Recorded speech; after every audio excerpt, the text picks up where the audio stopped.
ഗ്വേഹിയെ നിങ്ങൾ കൈവിട്ടാൽ ഞാനും ആ വഴിക്ക് പോകും. സമ്മർ ട്രാൻസ്ഫർ വിൻഡോയിൽ പാലസ് പരിശീലകൻ ഒലിവർ ഗ്ലാസ്നർ പറഞ്ഞ വാക്കുകളാണിത്. പക്ഷെ മാസങ്ങൾക്കിപ്പുറം ഗ്വേഹിയും പോയി, സീസണിൻ്റെ അവസാനം ഗ്ലാസ്നറും പോകും.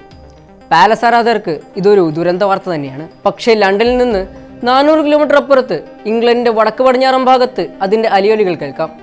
സെപ്റ്റംബറിൽ ലിവർപൂളിലേക്ക് പോകാൻ തയ്യാറായി നിന്നിരുന്ന താരമായിരുന്നു ഇംഗ്ലീഷ് ഡിഫൻഡർ. പക്ഷേ അവസാന നിമിഷം കാര്യങ്ങൾ മാറിമറിഞ്ഞു. അന്ന് കയ്യിൽ നിന്ന് നഷ്ടപ്പെട്ട താരത്തെ ജനുവരിയിൽ സ്വന്തമാക്കുമെന്ന് കരുതിയതായിരുന്നു ലിവർപൂൾ ആരാധകർ. പക്ഷെ 4 മാസങ്ങൾക്കിപ്പുറം താരം സിറ്റിയിലേക്ക് പോകുന്നു എന്ന വാർത്തയാണ് പുറത്തു വരുന്നത്. ലിവർപൂൾ ആണെങ്കിൽ ഇനി പുതിയൊരു ഡിഫൻഡറെ കണ്ടുപിടിക്കേണ്ട ആവശ്യകതയായി. എന്താണ് ഇവിടെ സംഭവിച്ചത്? ലിവർപൂളിൻ്റെ കൈവെള്ളയിൽ നിന്ന് എങ്ങനെയാണ് ഈ താരത്തെ സിറ്റി റാഞ്ചിയത്? ലിവർപൂളിന് ഇനി എന്ത് ചെയ്യാനാകും? സെപ്റ്റംബർ 1 കൃത്യം പറഞ്ഞാൽ ഇന്ത്യൻ സമയം രാത്രി 7:45 ഗ്വേഹി ലിവർപൂളിലേക്ക് എന്ന വാർത്ത പുറത്തു വന്നിരുന്നു. റിപ്പോർട്ടുകൾ ശരിയാണെങ്കിൽ ലണ്ടനിൽ മെഡിക്കൽ കഴിഞ്ഞ് ആൻഫീൽഡിലേക്ക് വണ്ടി കയറാൻ നിൽക്കുകയായിരുന്നു ഗ്വേഹി. ഒരു വേള ചരിത്രത്തിലെ ഏറ്റവും മികച്ച ട്രാൻസ്ഫർ വിൻഡോ ആണിതെന്ന് ലിവർപൂൾ ആരാധകർ കരുതിയ നിമിഷം. പക്ഷേ നിമിഷങ്ങൾക്കകം ആ ട്വിസ്റ്റ് എത്തി. ലിവർപൂളുമായ ഡീൽ മുന്നോട്ട് പോകാനാകില്ല എന്ന് ക്രിസ്റ്റൽ പാലസ് അറിയിച്ചു. അന്ന് പാലസ് പകരക്കാരനെ കണ്ടുവച്ചിരുന്ന ബ്രസീലിയൻ ഡിഫൻഡർ ഇഗോർ ജൂലിയോവിനെ അവസാന നിമിഷം വെസ്റ്റ് ഹാം റാഞ്ചിയതാണ് പ്രധാന കാരണമായി മാധ്യമങ്ങൾ പറഞ്ഞത്. എന്നാൽ മറ്റു ചില റിപ്പോർട്ടുകൾ അനുസരിച്ച് അതിന് കാരണം ഗ്ലാസ്നറുടെ വാശിയായിരുന്നു എന്നാണ്.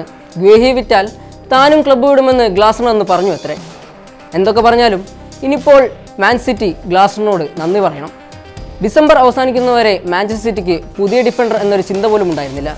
പക്ഷേ ചെൽസിക്കെതിരായ മത്സരത്തിൽ ജോസ്കോ ഗ്വാർഡിയോളിനും റൂബൻ ഡിയാസിനും പരിക്കുപറ്റിയതോടെയാണ് സിറ്റി പ്രതിസന്ധിയിലായത്. ജോൺ സ്റ്റോൺസിന് നേരത്തെ പരിക്ക് പറ്റിയതുകൊണ്ട് യുവതാരങ്ങളായ ഹുസനവും മാക്സ് അലേനിയും മാത്രമാണ് ടീമിലുള്ളത്. നാഥാനാക്കിയാണെങ്കിൽ ഫിറ്റ്നസ് ഇല്ലാത്ത മൂലം മുഴുവൻ മത്സരം കളിക്കാനാകില്ല. അങ്ങനെയിരിക്കെയാണ് എമർജൻസി പ്ലാനായി മാർക്ക് ഗ്വേഹിയിലേക്ക് തിരിഞ്ഞത്. ഇവിടെയാണ് നമ്മൾ സിറ്റിയുടെ ബ്രില്യൻസ് കാണാൻ കഴിഞ്ഞത്. അവർക്കൊരു താരത്തെ വേണം. കണ്ടു, സംസാരിച്ചു, പ്രപ്പോസൽ സബ്മിറ്റ് ചെയ്തു, സൈൻ ചെയ്തു, അത്രയുള്ളൂ. മറുഭാഗത്ത് ലിവർപൂൾ, ബയേൺ, ആഴ്സണൽ പോലുള്ള ടീമുകൾ ജൂണിൽ ഫ്രീ ട്രാൻസ്ഫറിനായി കാത്തിരുന്നു. സമ്മറിൽ അറിഞ്ഞു കളിച്ചത് ആഴ്സണലാണെങ്കിൽ വിന്റർ സിറ്റിക്ക് അനുകൂലമാണ്.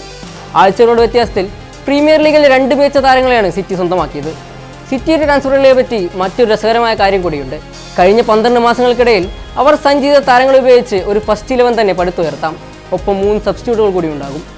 അതായത് 14 താരങ്ങളെയാണ് കഴിഞ്ഞ 3 ട്രാൻസ്ഫർ വിൻഡോകളായി അവർ സൈൻ ചെയ്തത്. അതിൽ 2025 ഏറ്റവും മികച്ച ഗോൾ കീപ്പർക്കുള്ള ലെവ് യാഷിൻ അവാർഡ് നേടിയ ജിയാലോജി ഡൊണോമ കൂടിയുണ്ട്. ഈജിപ്ഷ്യൻ താരമായ ഒമാർ മർമൂഷ്, ഫ്രഞ്ച് മിഡ്ഫീൽഡർ റയാൻ ചെർക്കി, പിന്നെ മാർക്ക് ഗ്വേഹി, റെയിൻഡേഴ്സ്, സെമേനിയോ, ലിസ്റ്റ് അങ്ങനെ നീണ്ടു പോകും. എല്ലാവരും മികച്ച ക്വാളിറ്റിയും മികച്ച പൊട്ടൻഷ്യലുമുള്ള താരങ്ങൾ. ഇവിടെ എടുത്തു പറയേണ്ടത് മറ്റൊരു കാര്യമാണ് എക്സിക്യൂഷൻ. ആവശ്യമുള്ള താരങ്ങളെ നോട്ടമിട്ടാൽ സിറ്റി അവരെ എത്രയും പെട്ടെന്ന് സ്വന്തമാക്കും. സിറ്റിയുടെ പ്ലെയർ ഡീലുകൾ എപ്പോഴെങ്കിലും വഴിയിൽ വെച്ച് നിന്നുപോയതായിട്ടോ അല്ലെങ്കിൽ ഹൈജാക്ക് ചെയ്യപ്പെട്ടതായിട്ടോ കേട്ടിട്ടുണ്ടോ? ഇല്ല. അങ്ങനെയുണ്ടെങ്കിൽ തന്നെ അത് വളരെ കുറവായിരിക്കും. അവരുടെ എക്സിക്യൂഷൻ അത്രയും മികച്ചതാണ്. മറ്റൊരു ഉദാഹരണം പറയാം. എത്ര എതിരാളികളുണ്ടായിട്ടും ആന്റോയിൻ സെമേനിയോയെ റിലീസ് ക്ലോസ് കൊടുത്ത് പെട്ടെന്ന് തന്നെ അഗ്രിമെൻറ്റിലെത്തിച്ചു. എന്താണോ താരത്തിനും ക്ലബിനും വേണ്ടത് അവർ നൽകാൻ തയ്യാറാകും.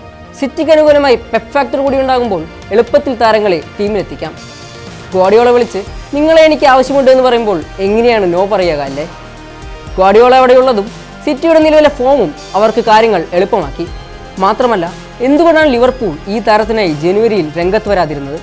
സ്കൈ സ്പോർട്സിൻ്റെ ട്രാൻസ്ഫർ എക്സ്പേർട്ടായ കാവെ സോൾക്കോൾ പറഞ്ഞതനുസരിച്ച് ലിവർപൂളിന് ഗ്വേഹിയെ അത്രയ്ക്ക് അത്യാവശ്യമാണെങ്കിൽ അവർ ഓഗസ്റ്റിൽ അയാളെ സ്വന്തമാക്കുമായിരുന്നു. അതായത് ഓഫർ നൽകിയെങ്കിലും ഗ്വേഹിയുടെ കാര്യത്തിൽ ലിവർപൂളിന് പൂർണ്ണമായും ഉറപ്പുണ്ടായിരുന്നില്ല.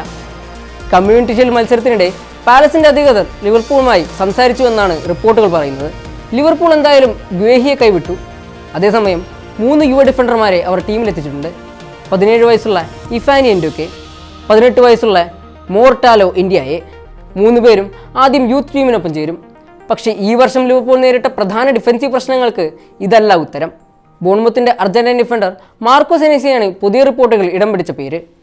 പക്ഷേ താരത്തിന് പിന്നാലെ യുവൻറ്റസും ചെൽസിയും റയലും ഉണ്ടെന്നാണ് വാർത്തകൾ പറയുന്നത്. ജൂൺ വരെ കാത്തിരുന്ന് ടോപ്പ് 5 ലീഗിൽ എക്സ്പീരിയൻസ് ഉള്ള നിക്കോ സ്ലോട്ടർബാക്ക്, അലസാൻഡ്രോ ബാസ്റ്റോണി പോലുള്ള ഹൈ പ്രൊഫൈൽ താരങ്ങളെ ലിവർപൂൾ എത്തിക്കുമോ? അതോ സ്പോർട്ടിങ്ങിലെ യുവ ഡിഫൻഡറായ ഒസ്മാനെ ഡിമാൻഡ്രി പോലുള്ള യുവ താരങ്ങളെ എത്തിക്കുമോ എന്നത് കാണേണ്ടിയിരിക്കുന്നു. പുതിയ ഡിഫൻഡറിനെ ജനുവരിയിൽ എത്തിക്കണമെന്നാണ് ലിവർപൂൾ ആരാധകരുടെ പക്ഷം. ഇനി നിങ്ങൾ പറയൂ, ഗ്വേഹിയെ അങ്ങനെ വിട്ടുകളഞ്ഞത് ലിവർപൂളിന് ഒരു അടിയായോ? കമൻറ്റ് ചെയ്യൂ.